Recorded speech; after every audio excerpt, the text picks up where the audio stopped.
ॐ सहनाववतु सहनौ भुनक्तु सह वीर्यं करवावहै तेजस्विनावधीतमस्तु मा विद्विषावहै। ओम शांति शांति शांति।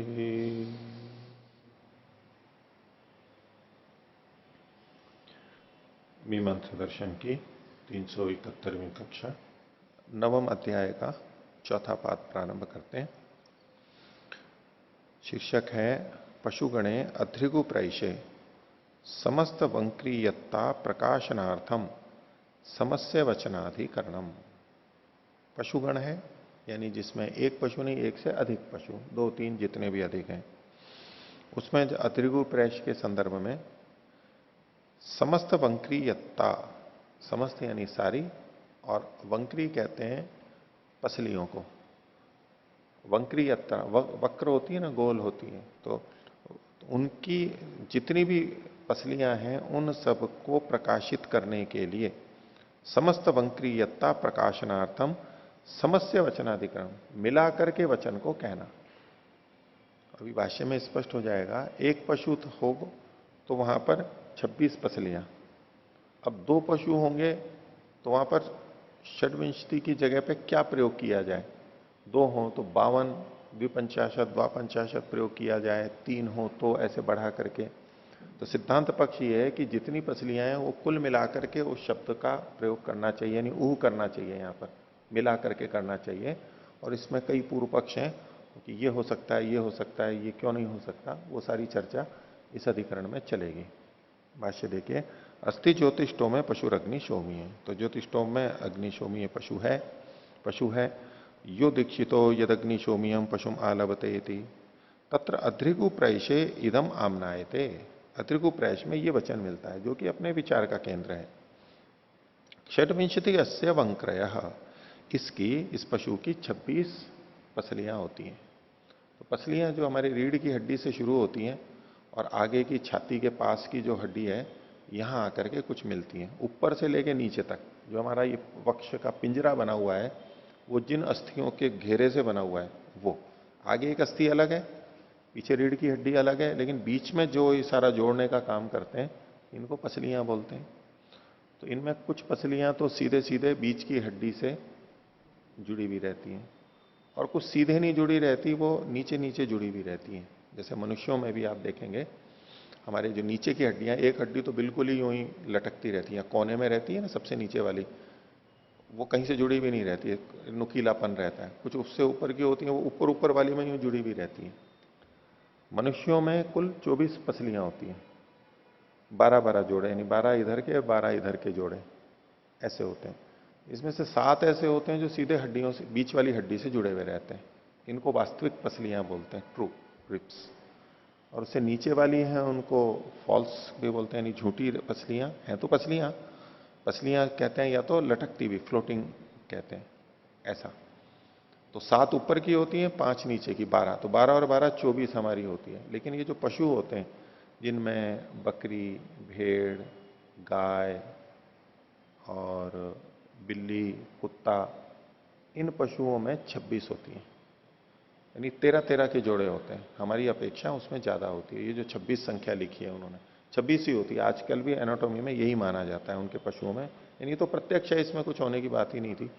तो और उनमें 11 जोड़े सीधे बीच वाली हड्डी से जुड़े हुए रहते हैं, वो नीचे रहते हैं, उनको ये स्तन अस्थि भी कह सकते हैं। वो तो उनके नीचे रहती है हड्डी, और दो उनके लटकते हुए रहते हैं, यानी फॉल्स रिप्स होती हैं, दो जोड़े, यानी 4, दो इधर और दो उधर। लेकिन फिर भी कुल मिलाकर के संख्या उनमें 26 होती है। तो एक पशु में 26 है, तो अब चाहे बकरी लो, चाहे भेड़ हो, कोई भी हो, इन सब पशुओं में बराबर होती है। औरों में अलग अलग भेद हो सकता है, अलग अलग प्राणियों में। तो तत्र दीर्घ प्रयश इदम आमनायते षड्विंशति रस्य वंक्रय, 26 पसलियां होती हैं। तच्चोदके न द्विपश्वादीन पशुगणान संप्राप्तम। तो ये जो है चोदक वचन से यानी अतिदेश वचन से प्रकृतिवत विकृति कर्तव्य इस वचन से दो पशु आदि जो पशुगण हैं, 2, 3, 4 आदि जितने भी, उसमें भी प्राप्त होती है। क्योंकि प्रकृति में एक ही पशु होता है, ज्योतिषोम में एक ही पशु होता है, तो वहां उसके हिसाब से वचन कहा गया है। कैसे? इसके लिए दो पशु का इन्होंने एक उदाहरण दे दिया। मैत्रम श्वेतम आलभते वारुणम कृष्णम, तो ये दो हो गए। आगे तो वचन वैसे ही है, अपाम च औषधीनाम च संधौ अन्न कामः इत्येवम आदिशो। तो 2, 3, 4 जो भी हैं। अयम अर्थ सांशयी का। अब इसी के अंदर ये संदेह पैदा हो रहा है। अब उन पक्षों को ये रख रहे हैं, क्या क्या पक्ष हो सकते हैं, संभावनाएं हैं। तो पहला पक्ष है किम षड्विंशति शब्दों अभ्यसितव्य।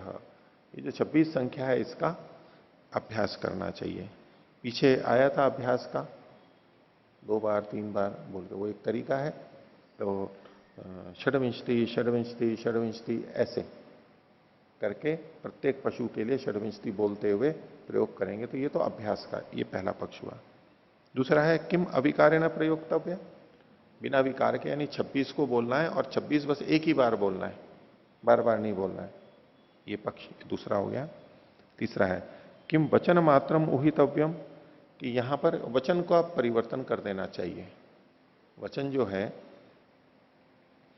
कि षड्विंशति है तो 26 है, यहां पर अगर 2 26 हो या बहुत सारे 26 हो तो उसके हिसाब से हम केवल वचन को बदल दिया, संख्या 26 ही रखी।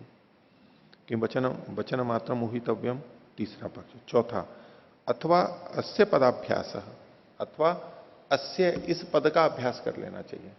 अस्य पदाभ्यास का मतलब षड्विंशति का अभ्यास नहीं, अस्य शब्द का, क्योंकि मूल में क्या लिखा है, षड्विंशति अस्य वंक्रया। तो जब एक पशु आएगा तो षड्विंशति अस्य अस्य अस्य, ऐसे 2 हो तो 2 बार अस्य अस्य कर लो, वहां 26 को जूंगा तो रख लो। तो बोले 26 को तो नहीं बदलेंगे हम, अस्य को बदल देंगे। क्या अस्य का अभ्यास करना चाहिए? तो अस्य को विपरीत अल्पविराम में ले लीजिए, अथवा अस्य इति शब्द से अभ्यास है, अस्य पदाभ्यास। पांचवा पक्ष है उत समस्य वचनमिति, अथवा समास करके। समास का मतलब है कुल संख्या को मिला करके, 52 52 या और 3 है तो उसी हिसाब से 26 के गुणित जो भी संख्या बनने वाली है उस तरह से समास करके यानी मिला करके बोलना चाहिए। ये पांचवा पक्ष है जो कि सिद्धांति का पक्ष है। किम प्राप्तम, तो इसमें पूर्व पक्षी प्रथम बोल रहा है। ये पहला सूत्र जो पूर्व पक्षी है, पूर्व पक्षी प्रथम का है और प्रथम पक्ष वाले का है। जो यहां पर पक्षों में प्रथम पक्ष है, 26 संख्या का, षड्विंशति संख्या का अभ्यास करना चाहिए, इस पक्ष वाला ये पहला सूत्र को बोल रहा है। हाँ, अत्र एकः एव पशु अस्ति वा दो पशुस्ता, मतलब मैत्रम श्वेतम, पशुगण का संबंध है तो एक से तो अधिक आएंगे ही। यहां इन्होंने जो उदाहरण दिया, मैत्रम श्वेतम आलभते और वारुणम कृष्णम, तो 2 हैं यहां पर। बहुवचन से तो आवश्यक हो सकते हैं ना, ये तो एक प्रतीक के रूप में है। पशुगण में सब जगह यही सिद्धांत लागू होगा।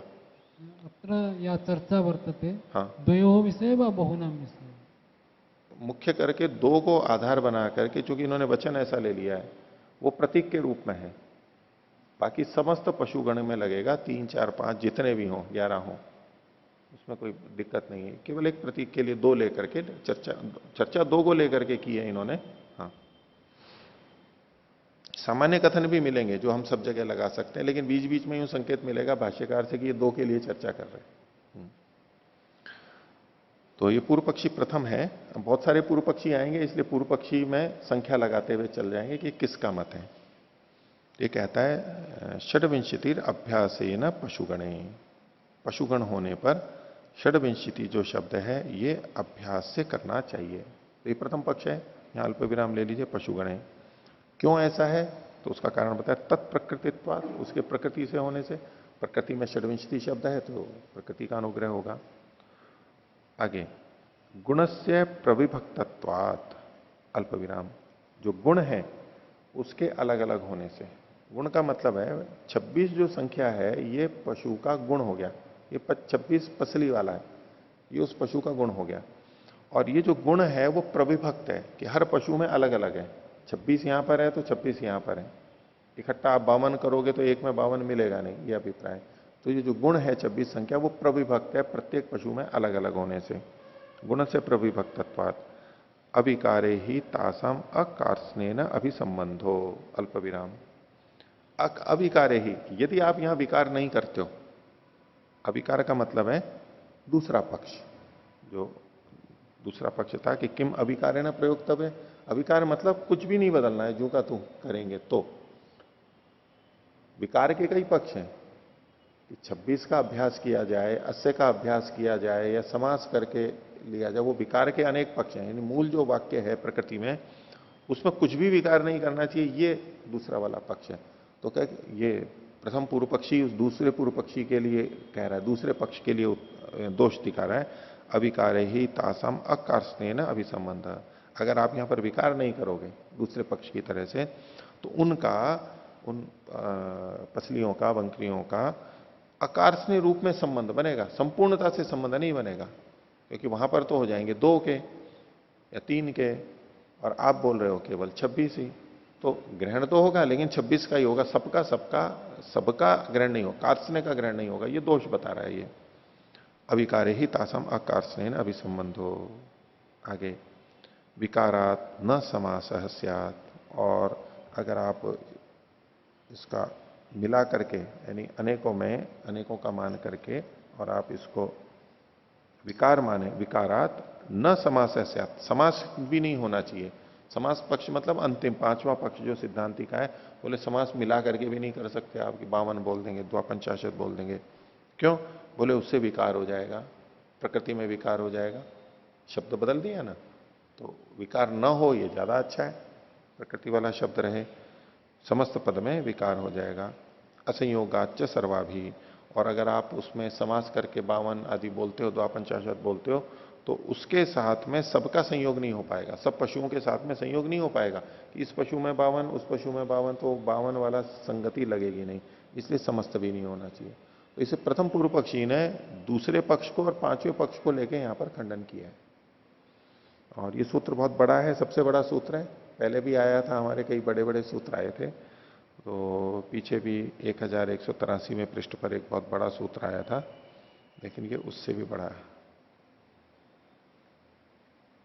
भाष्य देखिए, षड्विंशति शब्दों अभ्यसितव्यो द्विपश्वादिशु पशुगणेशु। तो द्विपशुवादी जो पशुगण हैं, 2 या अधिक के, उनमें षड्विंशति शब्द का अभ्यास करना चाहिए। ये प्रथम पूर्व पक्षी की प्रतिज्ञा है। किम कारणम, जो का तो है ऊपर का, प्रकृत एकस्य पशो षड्विंशतिर्वंक्रय उक्ता, क्योंकि प्रकृति में क्या एक पशु की 26 पसलियां कही गई थी। यह स गुण प्रविभक्त, यहां ये गुण अलग अलग बटा हुआ है। कैसे? पशु पशु षड्विंशतिर्वंक्रयति, अलग अलग पशुओं में 26 वंक्रियां हैं। ये जो गहरे अक्षर में लिखा है, ये कोई वचन नहीं है कहीं का, ये सामान्य हल्के में ले लीजिए, भाष्य का ये भाग है। ये गुण विभाग कैसे कि अलग अलग पशु में 26 पसलियां हैं। तत्र यदि अविकारेण प्रयुज्येत, अगर यहां पर अविकार रूप में प्रयोग करेंगे, वो दूसरे पक्ष को उद्धृत कर रहा है, न कृष्णा वंक्री अभिवदे, तो वो समस्त पसलियों को कह नहीं पाएगा। अतः समस्य वचनम क्रियते, अगर समास करके मिला करके 52 ऐसा प्रयोग करते हैं, तथा षड्विंशति शब्दों निवर्तेता, तो प्रकृति वाला जो षड्विंशति शब्द था वो हट जाएगा, ये प्रकृति अनुग्रहित नहीं होगी। विकारात, विकार हो जाएगा उसमें। तत्र आर्षम बाधितम स्या, तो षड्विंशति शब्द हट जाएगा तो उससे दोष क्या आएगा कि आर्ष की बाधा हो जाएगी। न च सर्वाभिर्वंक्रि भी पशु संबंधो अस्ति, क्यों आर्ष की बाधा हो जाएगी कि सब वंक्रियों से पशु का, पशु मतलब एकस्य पशु, एक पशु का संबंध नहीं है। आपने 52 पसलियां तो बोल दी, 52, लेकिन उसका एक पशु से संबंध नहीं है, ये दोष बता रहे हैं व्यवहार में। पशुद्वय से ताबी संबंध, क्योंकि उन 52 का तो 2 पशुओं से संबंध होगा। न च पशुद्वयम पशु, और 2 पशु मिलकर के तो पशु होते नहीं है, पशु तो अकेला अकेला ही होता है, 2 मिलकर के पशु नहीं होते। पशु शब्द का मतलब एक ही पशु होता है, 2 पशु नहीं होते, इस तरह से इसने कहा। इसका उत्तर सिद्धांति दे रहा है, प्रश्न कर रहा है उससे, ननु पशु कार्य यह पशु स्थाने स वंक्रि भी संबंधितव्य। बोले कि जो पशु के कार्य में है, पशु का मतलब प्रारंभिक जो पशु है, तो पशु का कार्य क्या है? पशु में वहां पर उसकी पसलियां अलग की जाती हैं, वो पसलियां ठीक तरह से आ जाए, इसको उच्चावन कार्य बोलते हैं। उच्चावन विशेषण कर्म में ही ये उच्चावन कार्य होता है। उच्चावन, उसको अलग करना, च्युत करना, वहां से हटा करके च्युत करना, तो वो पूरा पूरा आ जाए, ये उच्चावन कार्य कहलाता है।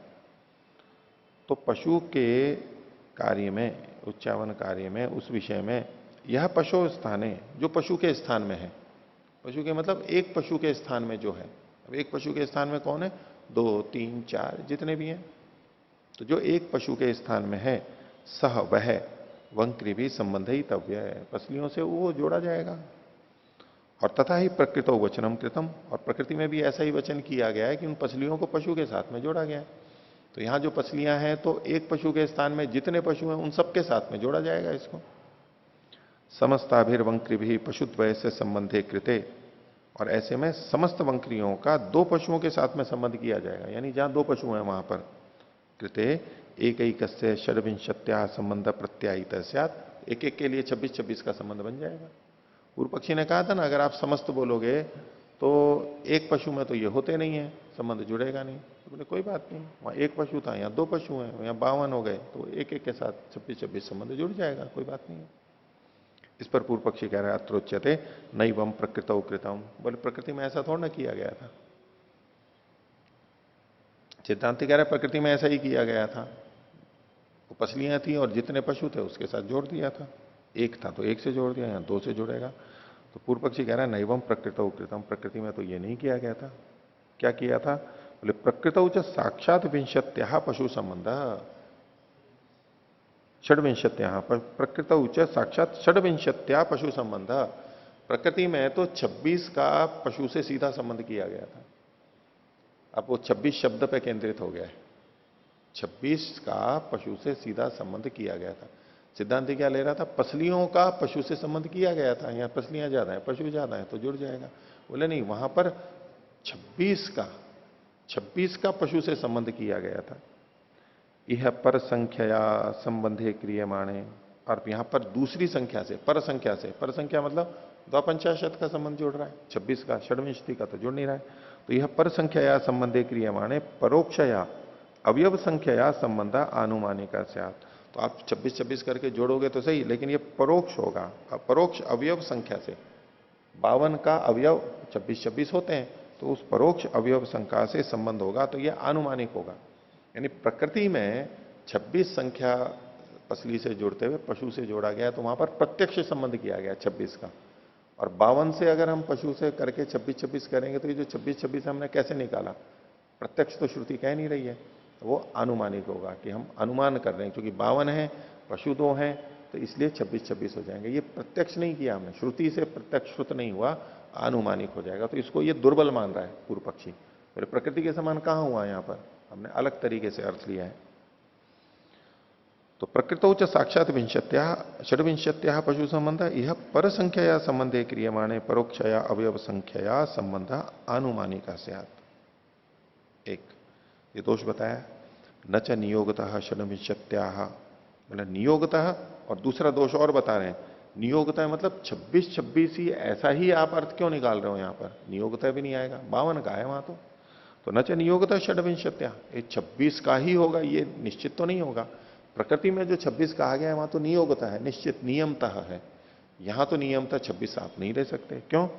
एकैकस्य संबंध प्रत्यायितः स्यात्, एकैकस्य एक एक का संबंध वहां पर आपको जताना पड़ेगा। पंचविंशति एकस्य, सप्तविंशति एकस्य इति एकस्य ईदृशमपि तत्र गम्यते। बोले आप 26-26 ही क्यों, आप 25 और 27 भी तो संबंध जुड़ सकता है। 52 दे रखे वहां, ये थोड़ा लिखा है कि 52 लिखे हैं और अब आप आधे आधे करो या 26-26 करो, ऐसा तो कुछ नहीं है। आप अनुमान से कर रहे हो तो 25 और 27 भी तो हो सकता है। इसलिए निश्चितता से, नियोगता, नियमता 26-26 अर्थ नहीं आएगा। तत्र चैवम प्रकृतौ अभिधानम, न चैवम प्रकृतो अभिधानम कृत, और प्रकृति में ऐसा कहा नहीं गया, तस्मात अभ्यसित अव्ययति, इसलिए षड्विंशति ये अभ्यास करना चाहिए। इसका उत्तर सिद्धांती दे रहा है, अथवा पूर्व पक्षी ही अपने मुख से बोल रहा है कि अगर सिद्धांती ऐसा कहे तो। यहां से भाष्य जो है वो सिद्धांती के मुख से कहा गया है। अभ्यासे भी तथा इति चेत, अगर सिद्धांति के भाई आप अभ्यास करोगे वहां पर भी तो प्रकृति का अनुग्रह नहीं किया आपने। प्रकृति में तो षड्विंशति एक ही बार का है, आप अभ्यास कर रहे हो तो विकार तो यहां पर भी कर ही रहे हो आप। हम 52 का विकार कर रहे हैं, आप अभ्यास करके विकार कर रहे हो, वचन का विकार तो कर ही रहे हो आप भी। तो बोले ये तो अभ्यास भी तथा ही चेत, अभ्यास में भी ये दोष आ ही रहा है। भाष्य इति चेत भगवान पश्यति, अगर आप ऐसा देखते हो समास वचने अप्राकृत शब्द उच्चरितो भवती थी। यहां भगवान का मतलब है सिद्धांति पूर्व पक्षी को कह रहा है। अगर आप ये देखते हो कि समास वचन यानी द्विपंचाशत इसमें अप्राकृत शब्द का उच्चारण हो रहा है, तो अभ्यास भी अल्प विराम, तो ये तो अभ्यास में भी अप्राकृत वचन का उच्चारण हो रहा है। अनभ्यस्तम प्रकृतो वचनम, क्यों? क्योंकि प्रकृति में जो वचन है वो अनभ्यस्त है। यह साभ्यासम अप्राकृतम स्यात्, और यहां आप अभ्यास करोगे तो ये भी अप्राकृत हो जाएगा।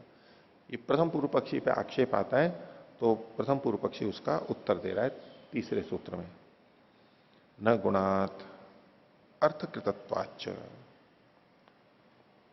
न गुणात अल्प विराम एक बात, और अर्थकृतत्वाच्च ये दो बातें इन्होंने कही। बोले कि गुण होने के कारण से, गुण होने के कारण से ये नहीं होगा। गुण का मतलब है अप्रधान, अप्रधान होने के कारण से। और अर्थकृतत्वाच, अर्थकृत होने से, अर्थ मतलब वहां व्यवहार में ऐसा देखा जा रहा है, इसलिए भाष्य देखिए नैष दोष, ये जो अभ्यास है ये दोष नहीं कहलाएगा। क्यों? गुण एष शब्द से अभ्यासो नाम, बोले हम जो अभ्यास कर रहे हैं ये शब्द का गुण है, यानी षड्विंशति शब्द है, इसका जब हम अभ्यास कर रहे हैं, ये जो अभ्यास गुण है ये अप्रधान है। ये मतलब गुण तो अप्रधान ही होगा, शब्द जो है षड्विंशति वो तो है प्रधान, और उसका अभ्यास करना ये उस शब्द का गुण है, उस शब्द का अभ्यास किया गया, तो ये शब्द का गुण हो गया। तो बोले मैं जो विकार कर रहा हूं वो गुण में अप्रधान में कर रहा हूं, और आप किस में विकार कर रहे हो? आप तो षड्विंशति शब्द में यानी प्रधान में आप विकार कर रहे हो। तो किस में विकार करना ठीक है? गुण में विकार करना ज्यादा ठीक है या तो प्रधान में विकार करना ठीक है? गुण में विकार करना ठीक है। आपके पक्ष में तो विकार तो हो रहा है मेरे में भी, लेकिन मैंने प्रकृति में भी, मूल में, प्रधान में विकार नहीं किया, मैंने तो गुण में विकार किया है केवल, ऐसा भाव है। देखिए, तो गुण एष शब्द से अभ्यासो नाम, ये जो अभ्यास है ये शब्द का गुण है। समत पक्षे अप्राकृत, और ये जो शब्द का गुण है ये मेरे पक्ष में अप्राकृत है। अप्राकृत है मतलब प्रकृति में अभ्यास नहीं होता है। सिद्धांति ने यही तो प्रश्न किया था, आपके भी विकार है, बोले मेरा विकार तो गुण के अंदर है। और तत्पक्षे पुनः शब्द एवं, तेरे पक्ष में तो सिद्धांति को कह रहे हैं पूरे शब्द का ही विकार कर रहे हो आप, और ये प्रधान हो गया, इसका यही है। और दोनों में अगर करना हो, विरोध हो, तो किसका करना चाहिए? तो अंग गुण विरोधे च तादर्थ्यात इत्युक्तम, अंग और गुण में विरोध हो तो तादर्थ्य के कारण से, क्योंकि गुण प्रधान के लिए होता है इसलिए उसमें विकार हो जाएगा, प्रधान में विकार नहीं होगा। यह आगे सूत्र आएगा 12-2-25, इसी से जुड़ा 12-2-26 12वें अध्याय में आएगा, दूसरे पाद में उसको उद्धृत किया है इन्होंने, सूत्री है वहां पर। अंग गुण विरोधे च तादर्थ्यात इत्युक्तम, इत्युक्तम मतलब वो भूतकाल का ना करके भाई हमने कहा है, ये भाष्यकार है बोल देंगे, क्योंकि ऐसा अष्टाध्यायी में भी हो जाता है कि सूत्रकार ने रचना की तो पहला सूत्र पहले बनाया, फिर दूसरा सूत्र बनाया, जिस समय पहला सूत्र बनाया उस समय दूसरे तीसरे सूत्रों की कोई उसकी कल्पना ही नहीं थी, ऐसा नहीं कह सकते, क्योंकि उसको पता है कि मैं वृद्धि शब्द का या गुण शब्द का आगे प्रयोग करने वाला हूं, कहां कहां करूंगा, उसके लिए इसने यहां पर बनाया। तो पूरा शास्त्र उसके दिमाग में होते हुए, ध्यान में रखते हुए किया है ऐसा। तो इसी तरह से यहां पर भी हम देख सकते हैं भूतकाल का प्रयोग उत्तम। आगे तो ये तो सूत्र में जो न गुणात, ये जो कहा अप्रधान होने से, इसकी व्याख्या हो गई। अब दूसरा था अर्थकृतत्वाच्च, तो कहते हैं अर्थाच्च मया एतत् अश्रुतम उपादीयते, मेरे द्वारा जो अश्रुत का ग्रहण किया जा रहा है यानी अभ्यास किया जा रहा है, ये प्रयोजनवशात किया जा रहा है। क्या कहने के लिए? वो प्रयोजन क्या है? प्रविभक्तम गुणम वक्तुम, अलग अलग पशु का अलग अलग गुण कहने के लिए, ये प्रविभक्त रूप से, क्योंकि प्रकृति में एक पशु था, उसकी 26 पसलियां कही गई, तो वो प्रविभक्त तो उसी के लिए कही गई थी, एक पशु के लिए उतनी उतनी कही गई थी। तो यहां भी प्रविभक्त रूप से गुण का कथन होना चाहिए, ये प्रयोजन बता रहा है।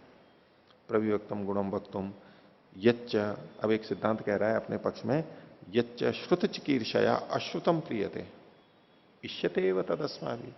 जो श्रुत को करने की इच्छा से, श्रुत की चिकीर्षा से अश्रुतम क्रियते, अश्रुत किया जाता है, वो तो हमारे द्वारा स्वीकृति है। श्रुत किए और श्रुत को करने की इच्छा से जो अश्रुत किया जाता है, अच्छा जो श्रुत को करने की इच्छा से अश्रुत किया जा रहा है वो श्रुत कैसे हो जाएगा? नहीं, देखो पूर्व पक्षी किस ढंग से कह रहा है, श्रुत को करने की इच्छा, मैं तो श्रुत को करने के लिए ही तो ऐसा कर रहा हूं। श्रुत को करने की इच्छा से मैं यहां पर अश्रुत कर रहा हूं। अश्रुत कर रहा हूं मतलब शब्द का अभ्यास कर रहा हूं, और श्रुत को करना है मतलब प्रविभक्त रूप से गुणों का कथन, ये श्रुत में था। प्रविभक्त रूप से गुण का उस वस्तु में कथन करना, ये श्रुत था, और उसी को मुझे आगे करना है, इसके लिए मैं यहां पर परिवर्तन कर रहा हूं।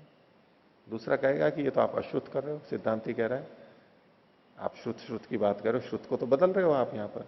और पूर्व पक्षी कह रहा है उस श्रुत को करने के लिए ही यहां पर ये बदल रहा हूं, ये अश्रुत कर रहा हूं, शब्द में भेद कर रहा हूं, अभ्यास कर रहा हूं।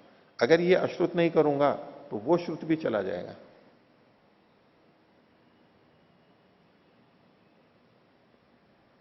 श्रुत को करने की इच्छा से मैं अश्रुत को कर रहा हूं।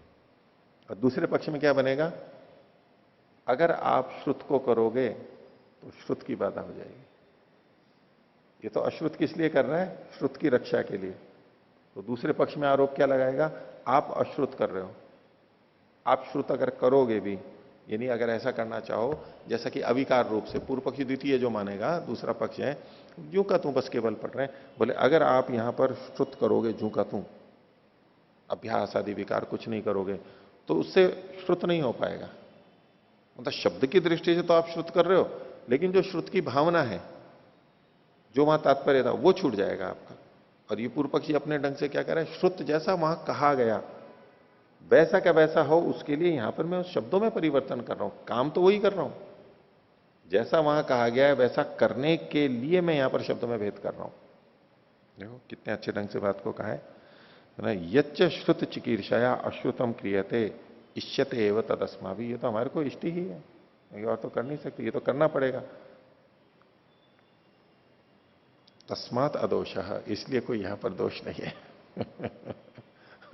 इसका अलग अलग ढंग से समायोजन विनियोग कर सकते हैं, गलत अर्थ में भी, जो ये वचन है इसका, लेकिन ये जिस संदर्भ में कह रहा है वहां तक तो ठीक है। हाँ, सूत्रार्थ असमंजसम लिखित। हाँ, सूत्रार्थ को संशोधित कर लीजिए।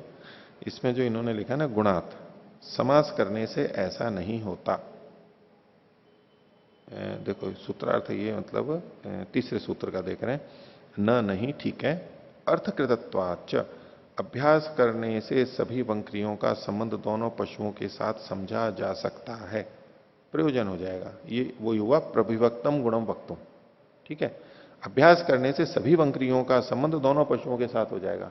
इसका तात्पर्य क्या है, 26-26 का, सभी का उससे मतलब 52-52 जुड़ रहे हैं, ऐसा नहीं तात्पर्य इसका, ये वाक्य रचना में स्पष्टता नहीं है। लेकिन सभी वंक्रियों का, यानी 52 की 52 वंक्रियों का पशु से संबंध होगा, यानी 26-26 करके संबंध हो जाएगा। यही तो पक्ष है इसका, पूर्व पक्षी प्रथम का। गुणात, अभी जो गुणात करके इन्होंने लिख दिया है ना कि समास करने से ऐसा नहीं होता, तो ये तो इससे जुड़ नहीं रहा है, ना भाष्य से सम्मत है।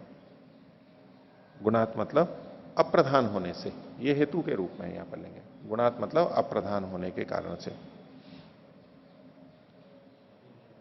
है। पूरा ही समास करने से ऐसा नहीं होता, ये वाकई अलग है, उसके अप्रधान होने से, बस इतना सा हेतु ले लीजिए। और अप्रधान का क्या मतलब है वो भाष्यकार ने खोल ही दिया है, उसी अनुसार हम ले लेंगे अर्थ इसको। तो तीसरे सूत्र में पूर्व पक्षी प्रथम ने उत्तर दिया। अब इसका आगे सिद्धांति उत्तर दे रहा है, तो इसको सूत्र को कर लीजिए, समासेपि तथेति चेत, समासेपि, बोले समास में भी ऐसा ही होता है। अगर सिद्धांति ऐसा कहे तो कैसे होता है समास में, वो बता रहे हैं। इति चेत पश्यसी, अब ये सिद्धांति पूर्व पक्षी को कह रहा है, अभ्यास वचने चोदको अनुगृहीतो भविष्यति। बोले अभ्यास वचन में तो चोदक वचन अनुगृहीत होगा। क्यों? तो इसमें कार्त्स्नेन वंक्रयो वक्ष्यन्ते इति, क्योंकि जितनी वंक्रियां हैं वो सारी की सारी कही जाएंगी। अभ्यास करेंगे तो सारी की सारी कही जाएंगी। इसमें ये तो ही करके ले सकते हैं हम, कारण को बताते हुए कह रहे हैं। चोदको अनुगृहीतो भविष्यति क्यों होगा? तो कार्त्स्नेन वंक्रयो वक्ष्यन्ते इति, क्योंकि उससे अभ्यास से सारी पसलियां कही जा रही हैं। तो सिद्धांती अब अपने पक्ष में कह रहा है, पांचवें पक्ष वाला, कि समाज से भी चोदक अनुग्रह।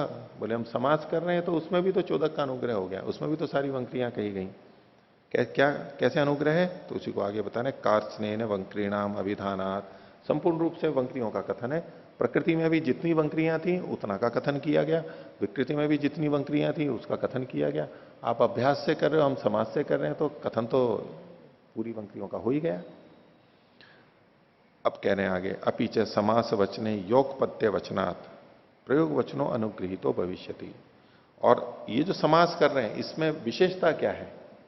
अभ्यास की अपेक्षा समास कथन में क्या विशेषता है उसको बता रहे हैं, क्योंकि चोदक का अनुग्रह है तो ये तो समानता हो गई, तो निर्णय कैसे करेंगे? अब प्रधानता बता रहे हैं। अपीच और समास वचन करने में योग पद्य वचना, चूंकि एक साथ कथन किया गया है, उससे प्रयोग वचनों अनुगृहीतो भविष्यति, जो प्रयोग वचन है वो अनुगृहित होगा। प्रयोग वचन कैसे अनुगृहित होगा? कि प्रयोग वचन में जितनी पसलियां थी वो एक साथ कह दी गई थी। 24 थी, 24 की 24 एक ही शब्द से कही गई थी। 26, हाँ 26 थी, 26 की 26 एक शब्द से कही गई, ये प्रकृति में कहा गया था। बोले विकृति में भी 52 है, तो 52 की 52 एक ही शब्द से कही जा रही है, तो इसलिए प्रयोग वचन अनुग्रहित हो रहा है। इसलिए अपनी दृष्टि है। पूर्व पक्षी ने यह कहा था कि वहां विभक्त वचन है, प्रकृति में 24 की 24 कहेगी तो यहां भी 24 नहीं 26 कहेगी तो यहां भी 26 कही जाएगी। बोले गुण वचन होगा विभक्त रूप से, ऐसा ही है, ऐसा ही देखा जाएगा। ये दूसरी दृष्टि से देख रहा है। बोले कि हमारे पक्ष में समर्थन जाएगा, प्रयोग वचन अनुग्रहित होगा इससे।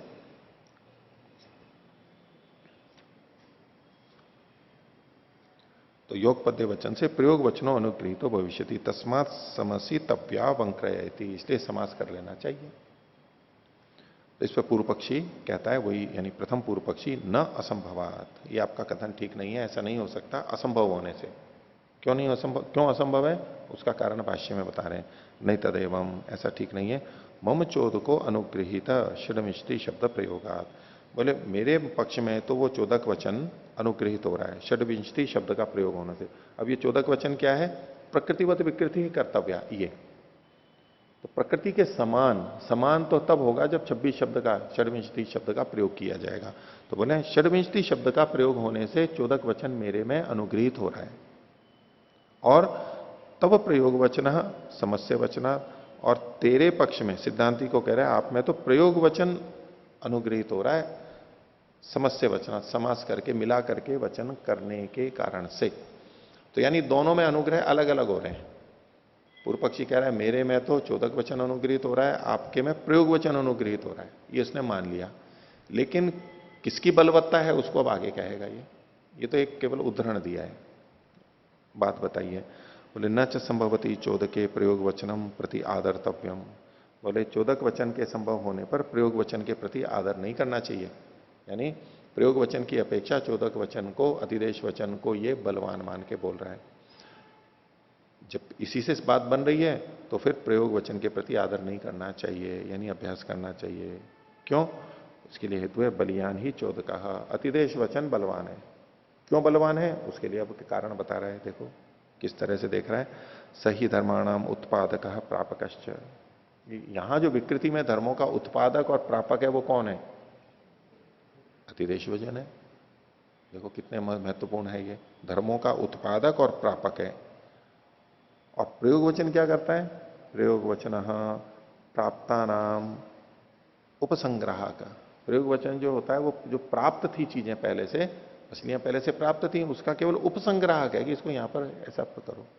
संग्राहक ने उपसंग्राहक करके भी छोटा कर दिया और प्राप्त को लेकर के कर दिया, नई चीज तो कही नहीं इसने। तो कहा है कि प्रयोग वचन है प्राप्तानाम उपसंग्राहक, और स उत्तर कालो अर्थ विप्रकर्षात दुर्बला।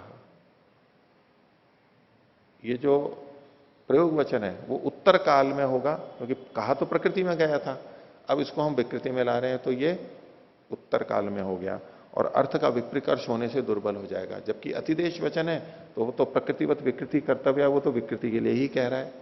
तो ये वचन इसके निकट है, ये बलवान है, अर्थ विप्रकर्ष नहीं है, इसलिए भी अतिदेश वचन बलवान है, प्रयोग वचन दुर्बल है। तस्मात अभ्यसितव्यम वचनम इति, इसलिए षड्विंशति शब्द का अभ्यास करना चाहिए। हाँ आचार्य जी, ये उत्पादक और प्रापक, इसका क्या तात्पर्य है? मतलब दो कैसे हो रहा है? क्योंकि वो तो प्राप्त कराने वाला होता है, उत्पन्न कैसे करा रहा है? उत्पादक मतलब यहां पर उत्पन्न कर रहा है कि यहां ऐसा होना चाहिए, विधि कर रहा है, और धर्मों को सीधे सीधे प्राप्त करा रहा है। देखो, धर्म यहां होने चाहिए, प्रकृति के समान विकृति होनी चाहिए, ये एक विधि हो गई, ये प्रापक कर दिया। लेकिन साथ में ये भी क्या, प्रकृतिवत, प्रकृति के समान होगा, तो प्रकृति के धर्मों को यहां पर प्राप्त भी करा रहा है। उत्पादक है और प्रापक है।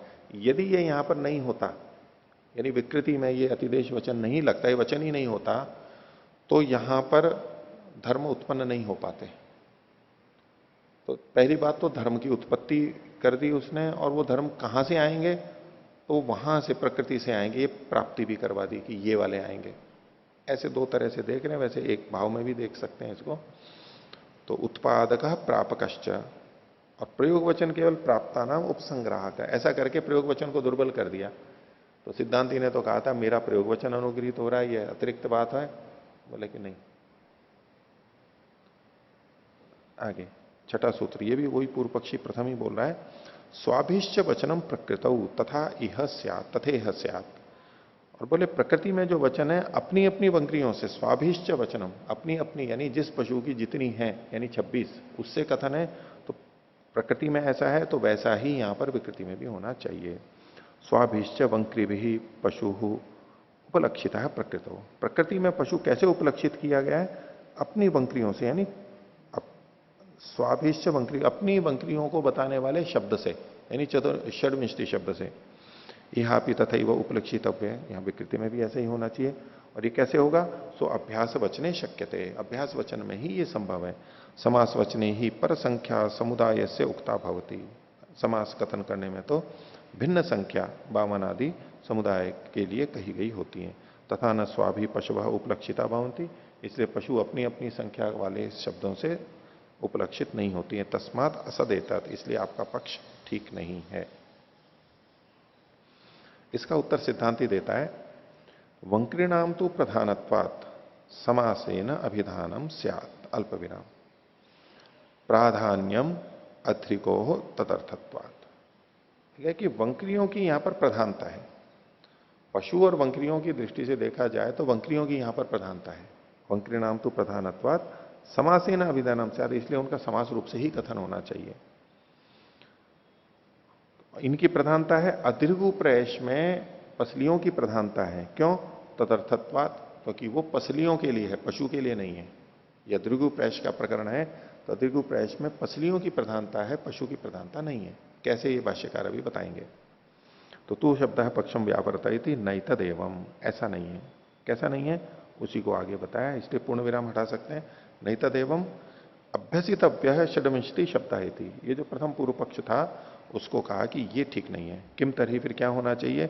समस्य वदितव्या वंक्रय, मिला करके संख्या बोलनी चाहिए। कुतः? तत्र वंक्रीणाम प्रधानत्वात्, क्योंकि वंक्रियां यहां पर प्रधान है। कैसे है? प्राधान्यम ही तासाम, उनकी प्रधानता है। कैसे है उसको सिद्धांति पढ़ा, प्रकृतो, प्रकृति में षड्विंशति ही एताह वंक्रय, ये जो वचन है इसको विपरीत अल्प विराम में ले लीजिए। इसको कहना चाहते हैं षड्विंशति ही एताह वंक्रय, ये 26 पसलियां हैं। इति अभिसंबंध तत्र ईप्सित है, वहां पर ये अभिसंबंध कहा जा रहा है। ये 26 पसलियां हैं, इस संबंध को वहां पर कहा जा रहा है, यानी 26 का संबंध उनसे है। षड्विंशति ही अस्य इति वंक्रयो गणिता, और फिर वहां पर जो कहा गया इसको भी विपरीत अल्पविराम में लीजिए। षड्विंशति अस्य, यहां तक षड्विंशति रस्य, इति वंक्रयो गणित। और फिर ये जो 26 गिनी गई है किसकी है? ये 26 इसकी। कहना है 26 पसलियां और 26 पसलियां इसकी। अब ये बाद में जोड़ा गया। षड्विंशति अस्येति वंक्रयो गणिता। आगे अब पूर्ण विराम के बाद में न लगा लीजिए। न ताभिर गणिताभि पशुर उपलक्षिता। ये जो ताभिर गणिताभि, ये जो गणना की गई है, इनसे पशु को उपलक्षित किया गया है। इनसे पशु को उपलक्षित नहीं किया गया, ये कहना चाहते हैं। पसलियों से पशु को नहीं कहा जा रहा है। पसलियों को कहने के लिए पशु का कथन किया गया है कि इसकी पसलियां, ना कि 24 पसलियां जिसकी हैं वो पशु। विशेषण विशेष्य की दृष्टि से देखेंगे तो अगर हम यूं कहें कि कौन सा पशु, बोले 24 नहीं 26, बार बार गलत हो रहा है, 26 संख्या वाला जो पशु है इसकी, ऐसा करेंगे तब तो पशु को लक्षित किया जाए, पशु विशेषित किया जा रहा है और पसलियां विशेषण होंगी। लेकिन जब यूं कहा जाएगा कि इसकी 26 पसलियां और उनके लिए कुछ और कहा जा रहा है, तो पशु का को नहीं कहा जा रहा है, पसलियों को कहा जा रहा है। और पशु का कथन पसलियों को बताने के लिए कि किसकी 26 पसलियां, इसकी। ये अंतर करके संबंध किसका किसके साथ जुड़ रहा है, उसमें सिद्धांति भेद कर रहा है कि पसलियों की यहां पर प्रधानता है। तो न ताभिर गणिताभि पशु उपलक्षित है, इन गिनी हुई पसलियों से पशु को लक्षित नहीं किया जा रहा है। किम कारणम, क्यों ऐसा है? तो कहा वंक्रिभिर गणिताभिर दृष्टम प्रयोजनम। जो गिनी गई 26 पसलियां हैं, इससे दृष्ट प्रयोजनता वहां पर है। क्या प्रयोजनता है? कृष्णम पार्श्वम उद्धरिष्यते इति। इसको विपरीत अल्प विराम में लीजिए। कृष्णम पार्श्वम उद्धरिष्यते इति। सारा का सारा पार्श्व बगल का लिया जाता है, यानी छोड़ा नहीं जाता है उसमें। तो 26 की 26 है पूरी ली जा रही है, पूरा पार्श्व लिया जाता है, ये प्रयोजन है वहां, दृष्टार्थता है। क्यों गिनाई 26?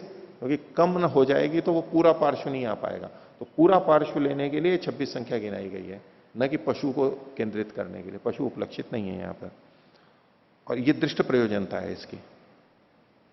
न तो वंक्रिभिर गणिताभिर पशु उपलक्ष्यमाणे किंचित दृष्टम अभ्यधिकम भवति।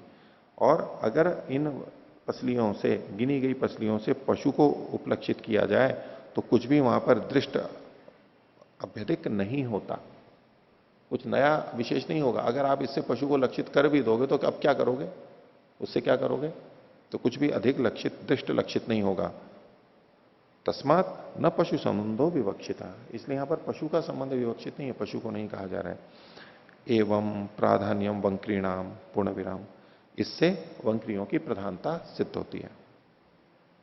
और आगे बता रहे हैं अत्रिको वंक्र्यर्थत्वात् न तस्य संख्या पशु संबंध प्रयोजनम।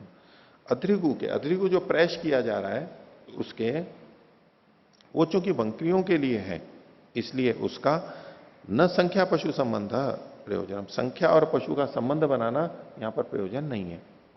तस्मात समस्य वचनम कर्तव्यम। इसलिए मिला करके यहां पर कथन करना चाहिए। एतावत्वम प्रकृतो उक्तम, और प्रकृति में भी ऐसा ही किया गया था। एतावत्तम, एतावत्वम, एतावत्ता, ये एक पशु है तो इसकी 24, मतलब पूरी की पूरी 24, 26, हाँ पूरी की पूरी 26। हाँ एतावत्वम प्रकृतौ उक्तम इति विकृतौ एतावत्ता एव वक्तव्या। और विकृति में भी एतावत्ता आनी चाहिए कि 52 की 52 जितने वो पूरा का पूरा पार्श्व आ जाए, इसके लिए। तस्मात् समस्य वचनम कर्तव्य में, इसलिए समस्त करके इसको बोलना चाहिए। आगे 8वां सूत्र है, ये भी सिद्धांति का है। तासाम च कृत्स्न वचनात्, उनके समस्त सारे के सारे का कथन किए जाने से। कैसे है वो आगे बताएंगे। तासाम च वंक्रीणाम इदम कार्ष्ण्यम उच्यते। उन वंक्रियों की कृष्णता, संपूर्णता यहां पर कही जा रही है, न पशु नाम, पशुओं की नहीं है। क्यों? क्योंकि आगे कहा ताह अनुष्ठ्य उच्चावयताम, उच्चावयतात इति। तो ताह का मतलब है वो, अभी ताह से जो है उन वंक्रियों को कहा जा रहा है, वो फिर से कथन किया जा रहा है, उन्हीं को, पशु को नहीं कहा जा रहा है। तो उनका अनुष्ठ्य, प्रयत्न पूर्वक, अनुष्ठान से उच्चावयतात, उसको निकाला जाए। ये उच्चावयन जो कर्म था उसके लिए पूरा का पूरा आ जाए। इति, ऐसा होने से षड्विंशति वंक्रयस्था प्रयत्नेन उद्धर्तव्या इति। ये जो गहरा अक्षर है यहां पर षड्विंशति से लेकर के, ये सामान्य हल्के अक्षर में होना चाहिए। इस वचन का तात्पर्य बता रहे हैं ये ताह अनुष्ठ्य उच्चावयतात इति, इसका मतलब क्या है? षड्विंशति वंक्रय जो 26 हैं, ताह वे सारी की सारी प्रयत्न उद्धर्तव्या, प्रयत्न पूर्वक निकाली जानी चाहिए। ये वाक्यार्थ बोध है, इसमें वंक्रियों की प्रधानता है। इतर्था षड्विंशति ही अस्य वंक्रय तम प्रयत्न किंचित कुर्यात इत्येवम अभी संबंधो भवेत। इतर्था का मतलब है यदि इन वंक्रियों से पशु को आप जोड़ लेते तो क्या होता? इतर्था षड्विंशति अस्य, ये जो 26 हैं इसकी, अस्य मतलब पशु की, षड्विंशति अस्य वंक्रय इसकी 26 हैं, तम उसको, यहां पर ये जो षड्विंशति रस्य है इसकी जगह मेरे को लगता है रेफ करके यस्य ले लेना चाहिए। षड्विंशति ही यस्य, यानी षड्विंशतिर यस्य, रेफ लगा करके यह कि षड्विंशतिर यस्य वंक्रय, जिसकी 26 वंक्रियां हैं, तम प्रयत्न न किंचित कुर्यात, उसको प्रयत्न से कुछ करना चाहिए, यानी उस पशु के लिए कुछ करना चाहिए। इत्यवम अभी संबंधो भवेत, ये संबंध बनने लगेगा, जबकि वहां पर ऐसा कुछ कहा नहीं गया तो दृष्टार्थता नहीं होगी। यदि लक्ष्यते तद्धि कार्य संबंधार्थम प्रतिनिर्दिश्यते, जिसको जो ही लक्षित किया जाता है वो ही कार्य से संबंध जोड़ने के लिए प्रतिनिर्देशित किया जाता है। ये प्रतिनिर्दिश्यते मतलब क्या है? ताहा करके जो इन्होंने कहा, ताहा अनुष्ठ्य, ये प्रतिनिर्देश किया गया, यानी फिर से दोबारा कथन किया गया। पहले 26 बताई दी थी, अब सर्वनाम से जो प्रयोग किया गया ये प्रतिनिर्देश। तो जिसको आगे काम में, जिसको लक्षित किया जाता है उसी को आगे कार्य से जोड़ने के लिए संबंधित किया जाता है। तो ये तो पसलियां ही हैं। तो यदि लक्ष्यते तद्धि कार्य संबंधार्थम प्रतिनिर्देशते तदिह षड्विंशति रस्य वंक्रय, इसकी 26 वंक्रियाएं, ताह इति, ये जो ताह शब्द है ऊपर जो कहा गया, इति वंक्रिणाम प्रतिनिर्देश कार्यार्थ, वंक्रियों का ये जो प्रतिनिर्देश किया, पुनर्कथन किया, ये कार्य के प्रयोजन के लिए है। तस्मात् तासाम प्राधान्यमिति, इससे भी पता लगता है कि इनकी प्रधानता है, प्रधानता समझनी चाहिए।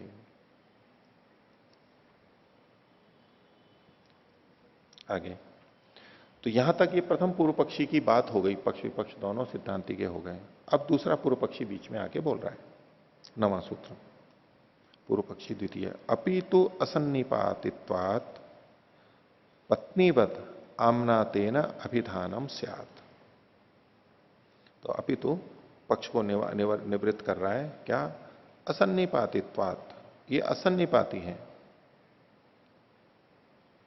एक साथ नहीं है। तो पत्नीवत, पत्नी के समान, पीछे पत्नीवत आया था कि 2 पत्नियां हैं, 3 पत्नियां हैं, तो भी पत्नी शब्द जो का तो रहेगा, उसमें विकार नहीं होगा, उसको उद्धृत कर रहा है ये पत्नीवत। क्या था? 9वें अध्याय के 3 पाद का 7वां अधिकरण, वहां पर ये बात आई थी, पिछले ही उसमें आई थी। तो पत्नीवत आमना तेना अभिधानम से, आज जो पढ़ा गया है उसी के साथ में संबंध होना चाहिए। भाष्य,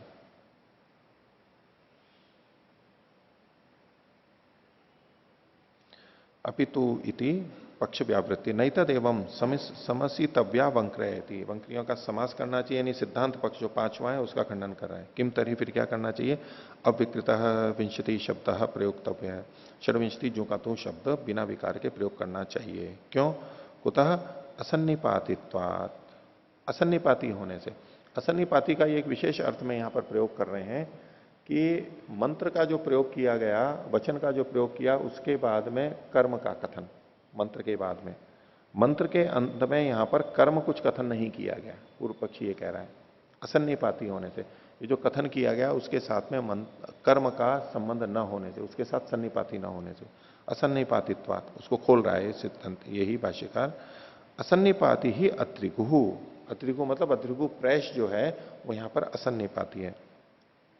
न करणत्वेन निर्दिश्यते, और वो कर्म के करण के रूप में कथन नहीं किया गया, अद्रिगु प्रेश में को करण के रूप में प्रस्तुत नहीं किया गया। यदि ही करणत्वेन निर्दिश्येत ततो अनेन प्रकाशितम कर्तव्यम, अगर उसको करण के रूप में कथन किया गया था तो इसके द्वारा ये प्रकाशितव्य होती। न ध्यानादिना इति, केवल ध्यान मात्र से नहीं, न ध्यानादिना इति मंत्रांतेन कर्म सन्निपातः स्यात्, ध्यान आदि के द्वारा, ध्यान मतलब है मन के द्वारा, विचार मात्र से नहीं, ऐसा करने पे मंत्रांतेन कर्म सन्निपातः स्यात्, जिससे कि ये कर्म जो है मंत्र के अंत में हो। तत्र अशक्यम अविकृतेन योगपद्यम कर्तुम इति विक्रियेता, तब ऐसा हो सकता था कि अविकृत रूप से योगपद्य नहीं किया जा सकता था, इसलिए विक्रियता, तब उसका विकार होता, यानी समास के रूप में कथन करते अगर ऐसा होता तो। अभ्यस्य तवा, अथवा आप अभ्यास करते। ये दूसरा पूर्व पक्षी है, ये तो पहले और पांचवें पक्ष को दोनों का खंडन कर रहा है, अभ्यास का भी और समास का भी। इसलिए बोले अगर वहां उसके साथ जोड़ करके कर रहे होते, वो उसको करण के रूप में होता अद्रिगु, तब तो आप समास के रूप में या अभ्यास करके कर सकते थे, ऐसा तो कुछ है नहीं। अतः पुनः एतत् अकरणम क्रियमाणम क्रियमाणानुवादी, और अगर ये एतत् अकरणम क्रियमाणानु, अकरण के रूप में होता हुआ और क्रियमाणानुवादी, क्रियमाण को कहने वाला, जो न होने वाला है उसको, नयन कालम अध्रिगु वचनम अनेकस्मिन पशु चोदके न अत्र निपतितम। तो नयन काल में उसको ले जाते हुए अध्रिगु वचन जो है अनेकस्मिन पशु, अनेक पशुओं में भी चोदक वचन से यहां पर निपतित हो जाएगा। तत्र एषाम स्वसंख्यावती वंक्रिभी अभिवदितुम अशक्तम विप्रतिपन्न रूपम तत्। तो तत्र मतलब यहां पर क्रिया काल में इनकी अपनी अपनी संख्या वाली वंक्रियां हैं, उनसे उनको वंक्री ही स्वसंख्यावती ही वंक्री ही, वंक्री ही ये द्वितीय का बहुवचन है, उनको वंक्रियों को अभिवदितुम अशक्तम, उसको कहने में अशक्त है। क्यों? विप्रतिपन्न रूपम तत्, वो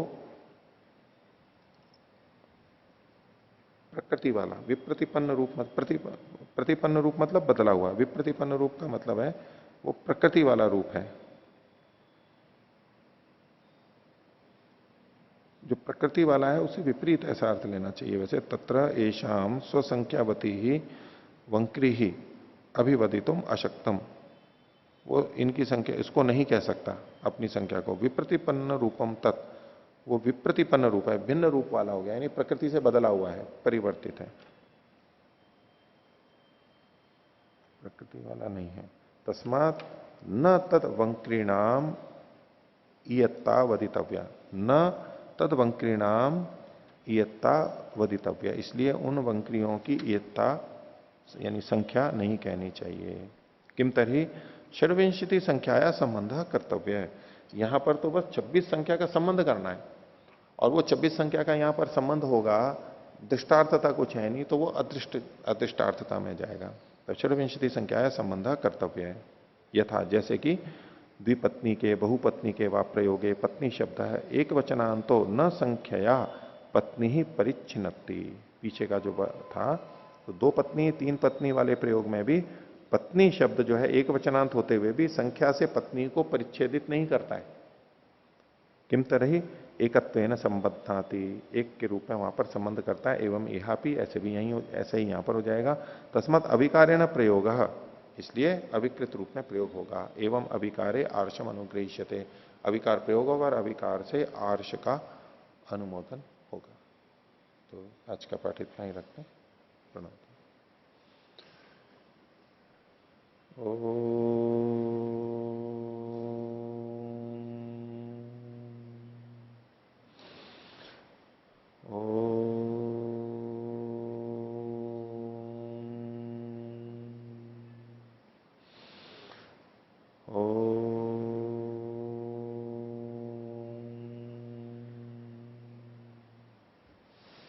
सभी को साधारण विवाद है।